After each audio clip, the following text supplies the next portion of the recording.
Ayan, pang na to sila. They are so talented and very witty. Hi, Jack. Good afternoon.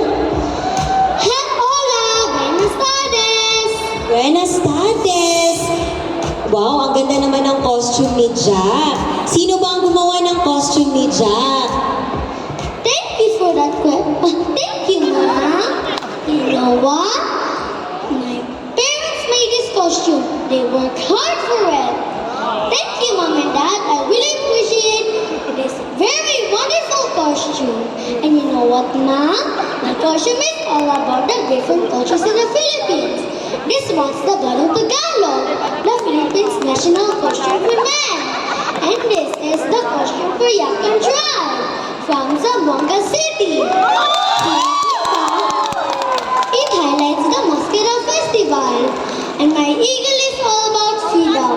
My message to everybody is to be proud of our culture and always choose the Philippines. Especially, I want to bring the Mindanao cultures in the national. Wow, preliminary question pa lang yung feeling ko. Finals na yung sagot ni Jack, di ba? But Jack, may gustong kumausap sa'yo this afternoon. Aside from me. Are you ready? Yes, I'm very ready. Can you please say, Hi, Teacher Koy! Hi, Teacher Koy. Hi, Jack. I'm here. Hi, good afternoon. Hola. Do you feel nervous at all? I feel nervous, but I feel enjoyment. Jack, do you have any pets at home? Thank you for that question, Mom.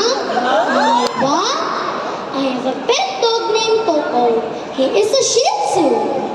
I like to feed him, bath him, comb his hair, and I want to play with him because he's my best friend.